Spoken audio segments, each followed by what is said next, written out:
first of all, it's my pleasure to welcome you on our booth.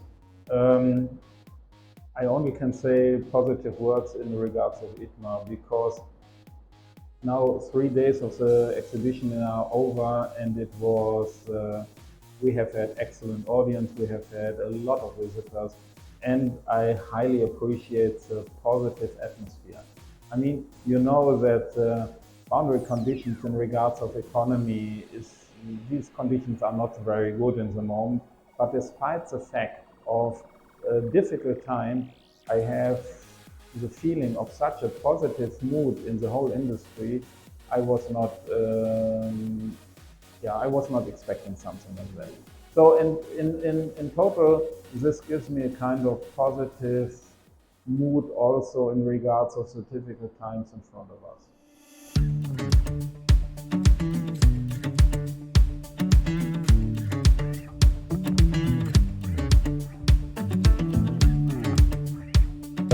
If I would tell you all about the innovations we are showing you at the exhibition, I think half an hour would not be enough. Accordingly, I would like to focus on 2-3 highlights. And these highlights I would mention as being the mega trends in the textile industry. And from my point of view, these are sustainability, this is digitalization, and finally it's automation. Starting with sustainability, this means for Saurer, enable our customers to work with recycled fibers. And you have to know that recycled fibers are getting smaller with each recycling process, and it's a big challenge to produce a high quality yarn with a short fiber. And with our newest Autocoro machine, for example, which is called Autocoro 11, we are offering option package which we call Recycling Extreme, and with this Recycling Extreme we can guarantee you a very high yarn quality with even very short fibers. And also a part of the whole sustainability discussion is the energy consumption, and you will find a lot of Saurer machines where the latest generation of machine is consuming much less energy as the generation before. And recently I was calculating with a Turkish customer the question 5 watt energy reduction, how much saving he will have. And this specific mill user did or will have an energy saving of more than 1.2 million euro per year. So that means the theoretical discussion, oh, we should save energy, has also a very high economic influence, which really is paying out for our customers. In regards of digitalization and automation, we are strongly convinced that digitalization is a need.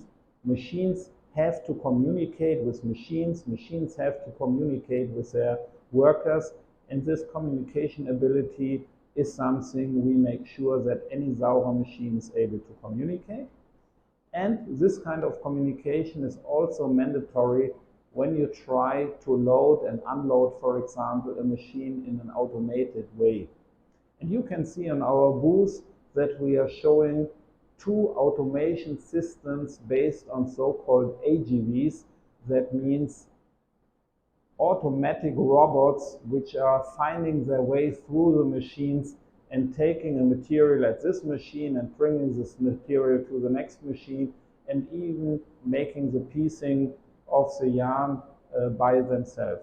Though that means more and more automation and digitalization is working hand in hand. And this is what we are showing at the exhibition.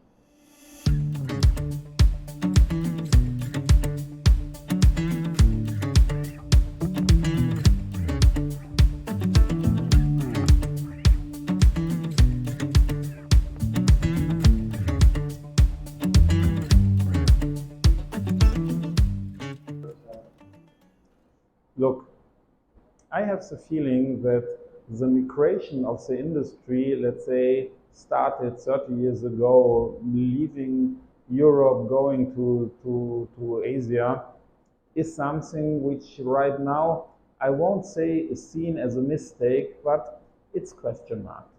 And I have the feeling that nowadays there are other main points pushing a decision where to produce anything. And these two topics are where the material is coming from and where the consumer is sitting.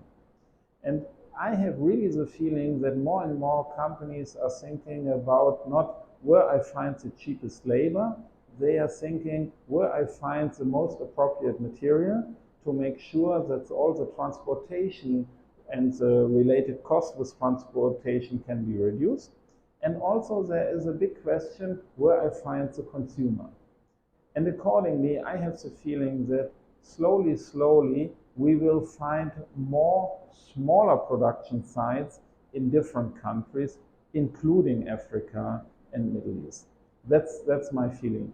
And when I have told you before about this automation, for example, as much automation you have, as less depends you on labor costs, because you need less people. And also, you're not depending so much on availability of labor, because honestly, today it's not so much a question of what is the labor cost. The question is, do you find people who are willing to work in your mill, for example? And so my prediction is that with a high rate of automation, more and more companies are thinking coming more close to the consumer market, or coming more close to the place where, for example, the cotton is produced. And this is what will drive the decision where to establish mills in the future. And coming from this way of thinking, I'm totally convinced that we will find more companies in Africa and the Middle East in the future.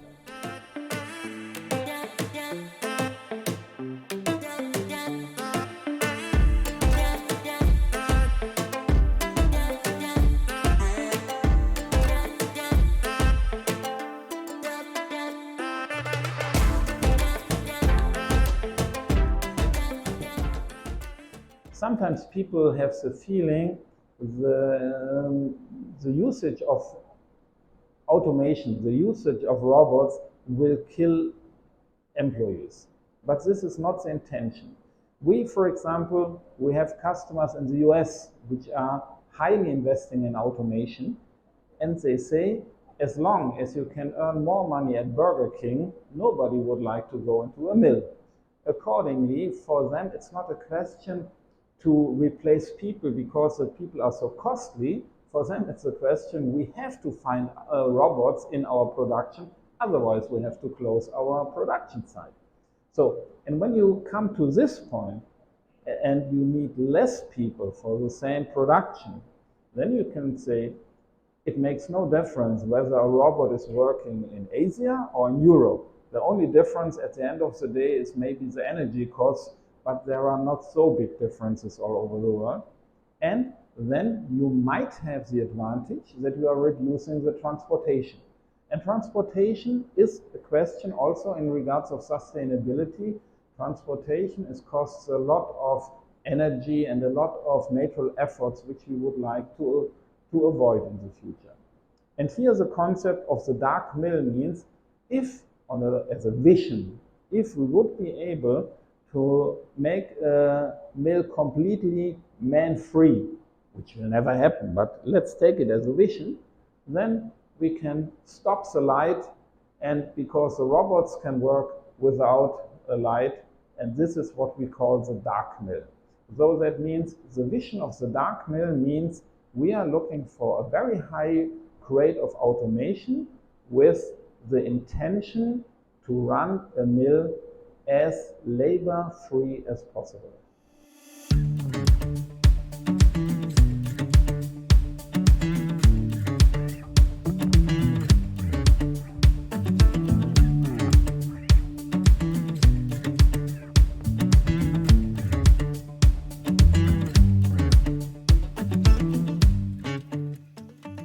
You know what? If you ever will reach a vision, I don't know. But when you look in other industries and when you see how much, for example, the rate of automation you have today already in the automotive production, then you see that the textile industry is far behind. In other words, the tools for automation are already known. To adopt these tools from other industries in the textile industry is one of the Saurer tasks. And I would say ITMA in 4 years, as we have learned in Hanover, we will find already much more automation as we are finding today.